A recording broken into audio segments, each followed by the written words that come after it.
Hey, what's up, guys? Welcome to another video of the series I made last week called "The Opening Repertoire."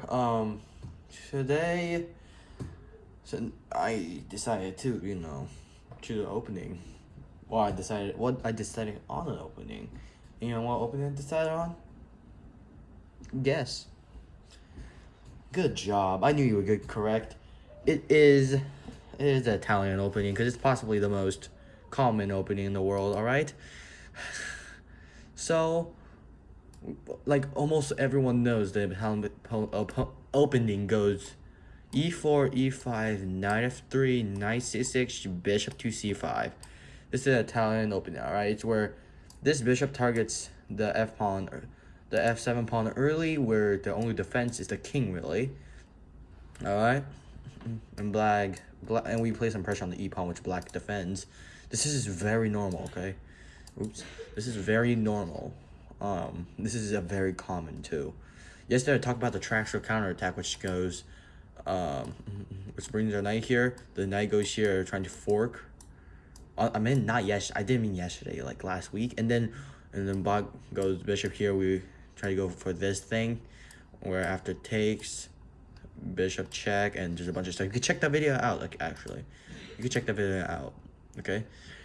And virus threat and protection summary. Hold on, whatever. I'll just see that later, maybe. But talent opening, all right. Sometimes that doesn't happen actually. Sometimes we get, because. So I mean, I'm gonna tell you. So I'm gonna tell you guys, like, explain to you guys how to play the talent opening with white and black. Okay. Okay. Clearly, it's black's move, and black only has two choices. Any other choices is terrible. The two choices is bishop c5 or knight f6. Yesterday, no, not yesterday. Once again, last week the tracker kind of goes knight c6, which targets this pawn. We're gonna talk about that later.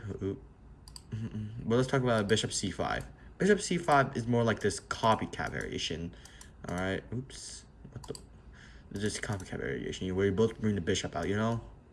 Both bishop target this. All right. The talent opening is pretty good for beginner because you get the easy castle access. There's a couple of choices you get in the talent opening. You could go.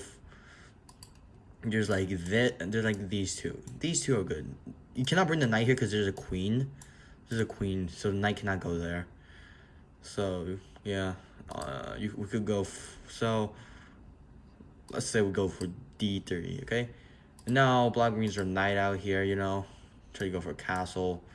There's a couple choices. We could bring our knight here, which is not a good move, by the way. The engine agrees, because see, I mean, hold on. So you see, it looks like you have a threat, which is to fork them, but it doesn't really work because black just needs your castle. And yes, you could do this, but two pieces for a rook and stuff, is not that good. Because in the opening, these pieces the minor pieces are worth way more than rook. Okay, so basically got like this knight and bishop for the rook, not this side rook, this rook. Okay, and it's not good because this rook won't get active that much. And these pieces could get active very fast because they're more into the center, right? Like they could easily create an attack with the queen. You can't go there now. Like bring the pawn here, queen here, attack. Variety I didn't, and the engine agrees. It's minus 1.7. So most beginners does that, but don't do that because no, not a good idea. I mean, the idea when we play this, I like to actually do this is where we pin the knight. This is if they try to kick us out, this is just like an overexpansion. The engine says minus 0.2, doesn't matter, but it's like an overexpansion, and if you keep going, this is just not really good move. The engine agrees already +1 because it's super hard to defend this pawn. But I mean, I think this is like an overexpansion, and if you want to get these pawns involved, you might as well get the F pawn involved, which is blocked with the knight. And plus, this knight is weak; it has no pawn defenders, which is potentially get a knight trip. Plus, you can no longer castle on the king side, but you don't have to do that right away. Actually, Like, for example, you can wait a move, you know, try to bait the king into castling. Like, for example, most beginners will go like, oh, castle, nice. Yeah, honestly, I don't really do that. Actually went like here first, but then there's bishop pin. And when they kick you out, this is no longer a very good move. Let's see if the engine agrees. What? Can I sack the knight? Oh, I can. Yes, this is a very normal idea when you know black pushes these. Well, like any when the castle king, you know, there's a king there and they push these pawns over here like too far while your king hasn't castled yet. Like you can still do that when the king's castled on the king side, you know. You can still do that, but it's an idea where you know you get this long lasting pin pressure, but then there's like bishop here or something. Yeah. But I mean that's basically like the whole point, you know, you can maybe like bait another move like like queen here, maybe even castle. Then I don't care, you know. Like yeah, castle and your opponent. This is probably a mistake. I'm pretty sure. Nope, never mind. The engine doesn't agree. I don't know. Not barely. I barely know nothing about the town. Oh yeah, because there's also a thread that's own. There's like you could bait this move, you know. Like try to bait this move. Like most beginners like me open light square bishop, you know. Like that's not. Don't do that. Like me open light square bishop. Nice. Well then there is actually bishop here, and now when you kick, you know. The engine doesn't agree. They find some absurd, you know, defensive move. I'm pretty sure this is a bad move, right? No, it's it's plus 0.5. Is this idea? Yep, it's an idea, and it's probably the best move. Those yeah. Once I told you, you know, it's a very common idea. They just have this long lasting pin pressure, and the knight can always go here trying to disrupt this knight, you know, and the king can go here try to play hero, you know. You can try to play hero, like attack this bishop. Never mind, you can't. Like, it's probably like best you just drop back. And okay, what's the defensive move y'all yapping about? Duh! Of course, this engines has sometimes this absurd defensive ideas, and then just go like knight takes e4. They just go this absurd defensive idea, and then they just get this bishop. And well, what's a material? There's no material advantage. Just bruh, ain't no way, ain't no way, dude's gonna sacrifice. Yeah, but I mean, this is an idea, you know. You know, I mean, what? This is why you always need to get your king to safety, like castle, you know. Get the rook defending.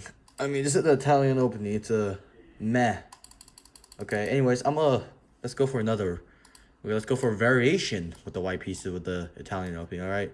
And I have 396 Italian, alright?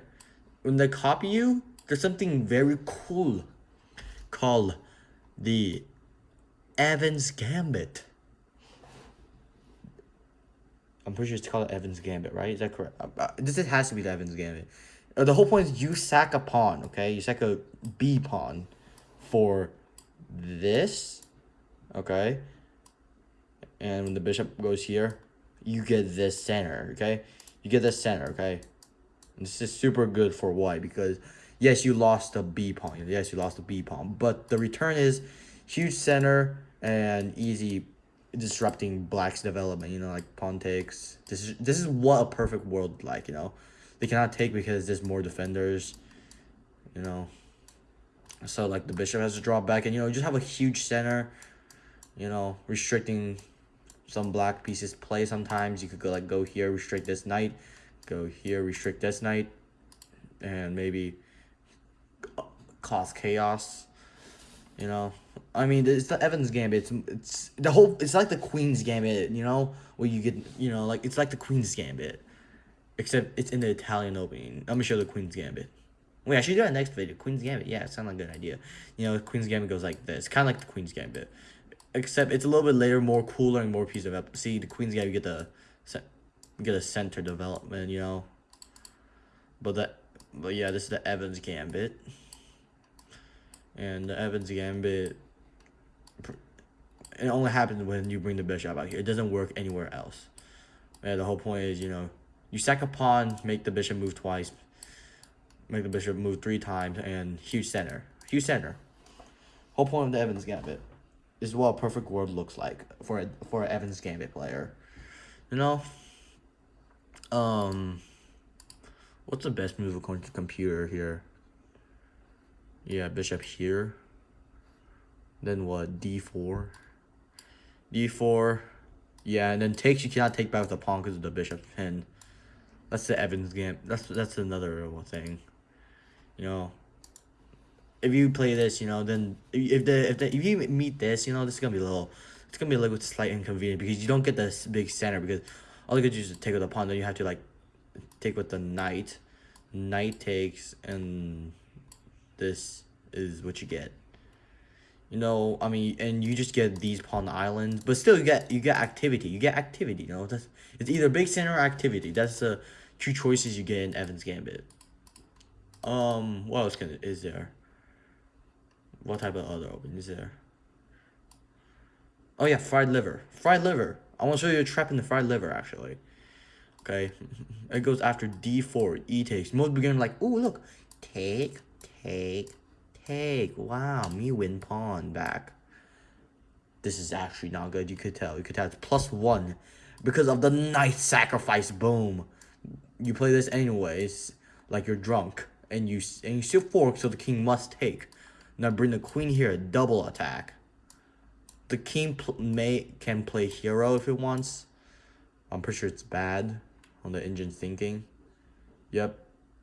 Well, I mean, I think that's actually the best move, but then you gotta bring your knight here, place more pressure, and that knight's just lost. You just win the piece back, you know. You also up a pawn, pretty sure. You will be up a pawn, like, for example, like they play bishop here, I say. Never mind, it's gonna be +4 for some reason. Like, what's up? Knight b4. Knight b4? Oh, that's sneaky. That's sneaky. Castles. Huh? Oh, that's my father. He's sleeping. Uh-oh. Well, let's be a little quiet here. Woman. Castles. That's interesting. Won't you just lose a pawn? Huh? Why not? I mean, yes, I guess you lose this then. Well, I mean, still the king is super unsafe, and that's the whole point. It's pretty sneaky, but most beginners will crumble. Alright, I mean, I guess this is it for the Italian. I don't know. Comment more variation for the Italian game below in the comments, because I actually don't know anything else right now. But I mean, that's it for you guys. I guess I'll see you guys next time. Bye.